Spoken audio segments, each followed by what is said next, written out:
নমস্কার বন্ধুরা, কেমন আছো সবাই? আশা করি সবাই ভালো আছে। তো আমিও ভালো আছি। তো বন্ধুরা, আজকে আমি একটা অসাধারণ স্বাদের চিকেন কারি করে তোমাদেরকে দেখাবো। সবাই খুব ভালো পারো, কিন্তু আমি যে পদ্ধতিতে করি একটু আজকের অন্যরকম করেছি। তো সেই পদ্ধতিতে করে তোমাদেরকে দেখাবো। তো বন্ধুরা, দেখতে থাকো ভিডিওটা। খুব সুন্দর কিন্তু এই চিকেন মানে এইভাবে করলে দারুণ সুন্দর কিন্তু খেতে লাগে। তো প্রথমে আমি চিকেনটাকে পরিষ্কার করে ধুয়ে নিয়ে জল ঝরতে রেখে দিয়েছিলাম। চিকেনটা ছিল আমার প্রায় 1 কেজির একটু কাছাকাছি, মানে 1 কেজি পুরোটা ছিল না, একটু কম ছিল, 800 গ্রাম মতো ছিল। তো এবার চিকেনটাতে আমি প্রথমে একটু হলুদ গুঁড়ো দিলাম, তারপর একটু শুকনো লঙ্কার গুঁড়ো দিলাম 1 চামচ করে, দিয়ে একটু সর্ষের তেল দিলাম, দিয়ে এইবারে একটা গন্ধরাজ লেবু থেকে একটু কেটে নিয়ে সেখান থেকে রসটা আমি একটু চিপে দিয়ে দিলাম।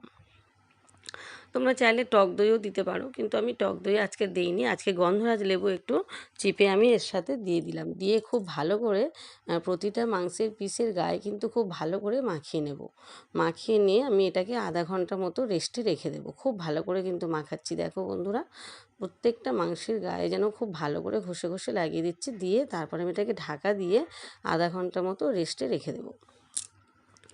তো বন্ধুরা, এই রবিবার এলে একটু চিকেন খাওয়ার মানে চিকেন খাওয়া হয়, সবার বাড়িতেই হয় চিকেন মাটন।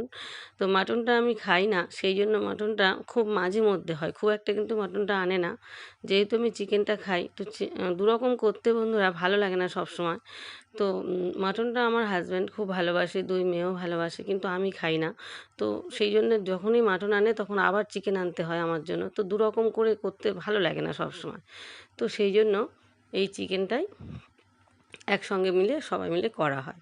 তো এই যে দেখো, আদা রসুন কাঁচা লঙ্কা এগুলো আমি একসাথে মিক্সিতে পেস্ট করে নেব। তো বন্ধুরা দেখো কী কী লাগছে: হলুদ গুঁড়ো, লঙ্কার গুঁড়ো, একটু জিরে গুঁড়ো, একটু ধনিয়া গুঁড়ো, এগুলো আমার লাগবে। তো দেখো, আলুটাকে আমি হলুদ দিয়ে খুব সুন্দর করে একটু ভেজে নিলাম, বেশ লাল লাল করে একটু ভেজে নিলাম, একটু হলুদ গুঁড়ো দিয়ে দিয়েছি, দিয়ে ভেজে নিয়ে তুলে নিলাম। তো এবার আমি ওদিকে বাটা মশলাগুলো রেডি করলাম, আর টমেটোটা কুচিয়ে নিলাম, আর গোটা গরম মশলা আমি রেডি করে রেখেছি। গোটা গরম মশলা আর তেজপাতা আমি ফোড়নে দেব, আর পেঁয়াজটাকে কুচিয়ে নিয়েছি। তো এবার বন্ধুরা দেখো, রান্নাটা আমি স্টার্ট করছি।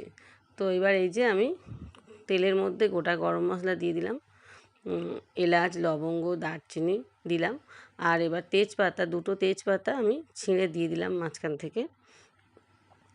তো দিয়ে ভালো করে মশলাটাকে একটু ফ্রাই করে নিলাম। মশলাটাকে ফ্রাই করে নিয়ে এর মধ্যে আমি পেঁয়াজ কুচিটাকে অ্যাড করে দেব। তো দেখো বন্ধুরা, পেঁয়াজ কুচিটা কিন্তু আমি একটু বড় বড় মতো করে কেটেছি, খুব ছোট ছোট সাইজ করে কাটিনি, ঝিরিঝিরি করে কিন্তু কাটিনি, একটু বড় বড় করে কেটেছি। তো পেঁয়াজটাকে আমি খুব সুন্দর করে বেশ ভেজে নেব। একটু সামান্য লবণ ওর মধ্যে দিয়ে দেবো, যাতে পেঁয়াজটা তাড়াতাড়ি নরম হয়ে যায়। তো পেঁয়াজটা ভাজা হয়ে গেলে তারপর আমি এই যে বাটা মশলাটা দেখো, এইটা আমি এর মধ্যে অ্যাড করে দেবো। তো বন্ধুরা, রান্নাটা দেখতে থাকো। একদম মানে খুব সহজ পদ্ধতিতে, খুব সিম্পলভাবে রান্নাটা করেছি। এক গাদা মশলা কিন্তু আমি দিইনি, খুব সুন্দর করে রান্নাটা আমি কিন্তু করেছি। তো এবার আমি ভালো করে এর মধ্যে এই মশলাটাকে অ্যাড করে দিলাম। এবার এই মশলাটাকে অ্যাড করে দিয়ে বেশ কিছুক্ষণ সময় নিয়ে কিন্তু আমি কষাবো। তো তার আগে আমি 2 চামচ মতো হলুদ গুঁড়ো দেবো, আর 2 চামচ মতো শুকনো লঙ্কার গুঁড়ো দেবো। ঝালটা বুঝে শুনে দেবে তোমরা। আমি যেহেতু অনেকগুলো কাঁচা লঙ্কা দিয়েছি, সেই জন্য ঝালের পরিমাণটা আমি বুঝে শুনেই দিয়েছি। খুব বেশি ঝাল ঝাল কিন্তু হলে খাওয়া যাবে না, তো মিডিয়াম মতো হবে সেরকম বুঝে আমি দিয়েছি। তো দেখো বন্ধুরা, এই যে হলুদ গুঁড়োটা দিয়ে দিয়েছি, এবার শুকনো লঙ্কার গুঁড়োটাও দিয়ে দেবো। দিয়ে খুব সুন্দর করে কিন্তু মশলাটাকে কষিয়ে নেব। তো ওভেনটাকে কিন্তু একটু মিডিয়াম করে দিয়েছি, দিয়ে খুব ভালো করে মশলাটাকে সময় নিয়ে কষাবো। এবার এর মধ্যে আমি 1 চামচ চিনি অ্যাড করে দেবো, 1 চামচ চিনি অ্যাড করে দেবো। আর তার আগে আমি একটু জিরে গুঁড়ো, ওই 1 চামচ মতো জিরে গুঁড়ো দিলাম, আর 1 চামচ মতো ধনিয়া গুঁড়ো দিলাম।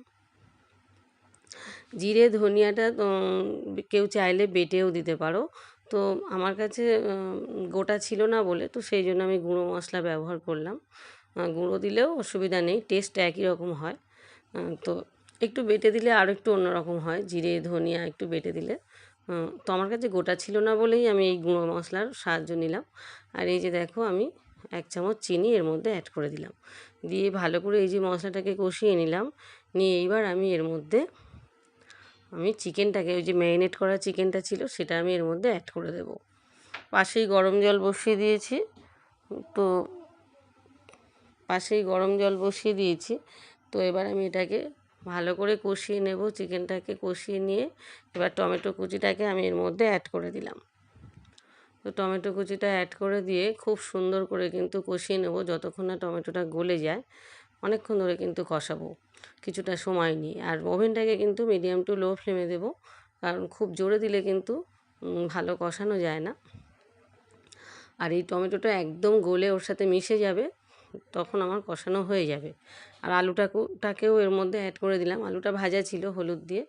তো এই যে দেখো, আলু আর চিকেন একসাথে খুব সুন্দর করে কষিয়ে নিয়ে পাশেই গরম জল বসিয়ে দিয়েছি। সেই গরম জলের মধ্যে আমি এইগুলোকে ঢেলে দেব। তো বন্ধুরা, এইভাবে করলে কিন্তু চিকেনটা কিন্তু দারুণ খেতে হয়। তো এই যে দেখো, কিছুক্ষণ ধরে কষিয়ে নিয়ে এবার আমি এর মধ্যে অ্যাড করে দেবো এই জলটার মধ্যে। তো আমার মেয়েরা, তোমরা তো জানো বন্ধুরা, অনেকে যারা আমার ভিডিও দেখো তারা জানো, আমার মেয়েরা কিন্তু চিকেন একেবারে মানে কষা কষা মাখা মাখা চিকেন, মানে মাখো মাখো ওরা খেতে কিন্তু পছন্দ করে না। ওরা একটু ঝোল খেতে পছন্দ করে। চিকেনের ঝোলটা আমার দুই মেয়ে ভীষণ ভালোবাসে। তো সেই জন্য আমি এইরকমই জল দিয়েছি। তোমরা চাইলে আরেকটু কম দিতে পারো, একটু কষা কষা মতো করতে পারো। তো যেহেতু আমার দুই মেয়ে, আমার হাজব্যান্ড, এরা কিন্তু একটু ঝোলটাই ভালোবাসে, তো সেই জন্য আমি জলটা একটু বেশি পরিমাণে দিয়েছি। দিয়ে এই যে আমি এবার একটু লবণ দিয়ে, পরিমাণ মতো লবণ দিয়ে এর মধ্যে ঢাকা দিয়ে দিলাম। ঢাকা দিয়ে এবার আমি মাঝে মাঝে একটু দেখব, ঢাকাটা খুলে দেখলাম আলুটা একটু সেদ্ধ হতে বাকি আছে। তো আবারও আমি একটু ঢাকা দিয়ে দিয়েছিলাম। দিয়ে তারপর এর মধ্যে আমি ধনেপাতা কুচি একটু ছড়িয়ে দেবো, আর একটু গরম মশলা গুঁড়ো, শাহি গরম মশলার গুঁড়ো এর মধ্যে ছড়িয়ে দেবো। তো বন্ধুরা, এইভাবে করলে এত সুন্দর খেতে হয়, মানে এই যে চিকেন কারিটা খুব সুন্দর কিন্তু খেতে হয়। তো দেখো বন্ধুরা, কালারটা কি সুন্দর হয়েছে। আমার ফোনটা, মানে ফোনের ক্যামেরা খুব একটা ভালো নয় বলে খুব ভালো কিন্তু কালারগুলো লাগে না, কিন্তু অরিজিনাল কিন্তু এর কালারটা খুব দুর্দান্ত হয়েছে, খেতেও কিন্তু অসাধারণ হয়েছে। কিন্তু আমার ফোনটা ভালো নয়, সেই জন্য আমি, মানে আমার ছবিগুলো এইরকম একটু সাদা সাদা মতো ওঠে, খুব একটা ভালো ছবি ক্যামেরা কোয়ালিটি নয়। তো কী আর করবো, অনেক দিন আগেকার ফোন, তো সেই নিয়েই কাজ চালাচ্ছি আর কি। ফোন কেনা তো এখন সম্ভব নয়। তো বন্ধুরা, তোমরা তো সবাই জানো আমি রান্না করতে ভীষণ ভালোবাসি, রান্না করতেও ভালোবাসি, রান্না করে খেতেও ভালোবাসি, রান্না করে খাওয়াতেও ভালোবাসি। তো আমি ভীষণ পছন্দ করি রান্না করতে। তো সেই জন্যই আমি এই বিভিন্ন প্রতিদিনের এই যে রান্না বান্না একটু আধটু তোমাদের সাথে শেয়ার করি। তো দেখো বন্ধুরা, এই যে গরম মশলা দিয়ে দিলাম, আর হচ্ছে ধনেপাতা কুচি তো আগেই দিয়ে দিয়েছি। তো এবার আমার চিকেন কারিটা কিন্তু পুরো রেডি হয়ে গিয়েছে। তো এবার আমি এটাকে নামিয়ে নেব। তো বন্ধুরা, এত অপূর্ব খেতে হয়েছে কি বলবো। তো বন্ধুরা, সবাই ভালো থেকো, সুস্থ থেকো, সাবধানে থেকো, টাটা।